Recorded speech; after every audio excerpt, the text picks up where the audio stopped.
Everyone, welcome to Here to Learn English. Today we are going to learn about words. Very basic topic, but it is challenging to define.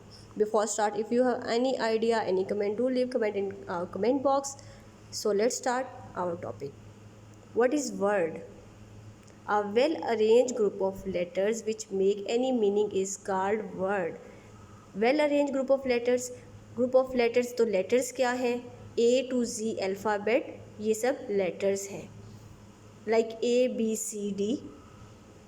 There are 26 letters in the alphabet.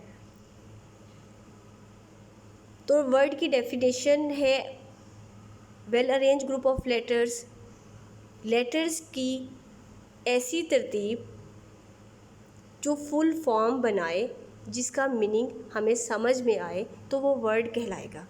जैसे कि मैंने यहाँ पे example लिखी हुई है FAN fan, FAN ये separate letter है, इनकी कोई फुल फॉर्म नहीं बनती, इनका मीनिंग नहीं बनता, तो ये वर्ड नहीं कहलाएगा. जैसे कि मैंने ब्रैकेट में लिखा है FAN fan, FAN fan letters को कंबाइन करने से फ़ैन का मीनिंग बन रहा है, तो ये वर्ड कहलाएगा. इसी तरह मज़ीद एग्जांपल हैं boy, love, cricket, book etcetera.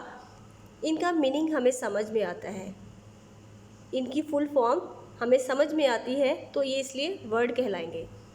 अब मैंने नीचे एक एग्जांपल लिखी हुई है book. Well arrange group of letters, group of letters को इस तरीके से तरतीब दिया गया है कि उसकी फुल फॉर्म, उसकी सेंस हमें समझ में आ रही है, तो इसलिए ये करेक्ट होगा. अगर इसका सीक्वेंस, अगर लेटर्स का जो सीक्वेंस है वो चेंज कर दिया जाए तो इसकी फुल फॉर्म समझ में नहीं आएगी, इसका मीनिंग हमें समझ में नहीं आएगा, तो ये इनकरेक्ट होगा. मज़ीद वर्ड की डेफिनेशन देख लेते हैं. A word refers to a speech sound or a mixture of two or more speech sounds in both written and verbal form of language. Word refer करता है speech sound को in written and verbal form of language. जैसे कि मैंने example लिखी है glass की. अगर ग्लास को हम written and verbal form में ले लें तो हमें समझ में आता है, तो हमें इसका मीनिंग समझ में आता है, हमारे माइंड में इसका मीनिंग बन जाएगा, हमारे माइंड में इसका इमेज बन जाएगा, तो हमें पता चल जाएगा कि ग्लास का मीनिंग क्या है, तो ये वर्ड कहलाएगा. मिक्सचर ऑफ टू और मोर स्पीच साउंड्स, दो या दो से ज़्यादा स्पीच साउंड का मिक्सचर जो है, जैसे कि मैंने कंपाउंड वर्ड की एग्जांपल लिखी है बेडरूम. दो वर्ड्स का जो मजमुआ है वो हमें एक मीनिंग दे रहा है, बेडरूम. इसी तरह ब्लूबेरी है, सन इन लॉ है, फादर इन लॉ है, मदर इन लॉ है. वर्ड्स का मजमुआ हमें एक मीनिंग देता है. मज़ीद वर्ड के बारे में जान लेते हैं ताकि हमें मज़ीद इसके बारे में समझ आ जाए.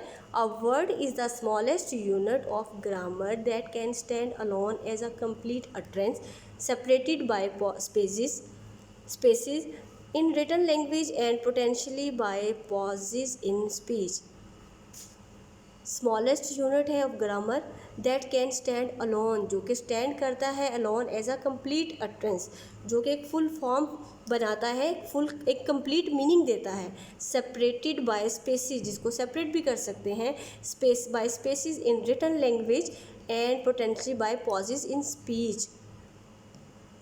David Crystal, the Cambridge encyclopedia of the English language, Cambridge University Press 2003. ये एक टेक्स्ट है, इसकी फुल फॉर्म हमें समझ में आ रही है. मज़ीद इसकी एग्जांपल देते हैं. I love my country incorrect है, क्योंकि अगर टेक्स्ट इस तरह से लिखा जाए विदाउट स्पेस तो उसकी फुल फॉर्म हमें समझ में नहीं आएगी, हमें पता ही नहीं चलेगा क्या लिखा हुआ है, तो इसलिए ये इनकरेक्ट होगा. I love my country correct होगा. उम्मीद करती हूँ कि आपको मेरी ये वीडियो समझ में आई होगी. Thank you. अल्लाह हाफिज़.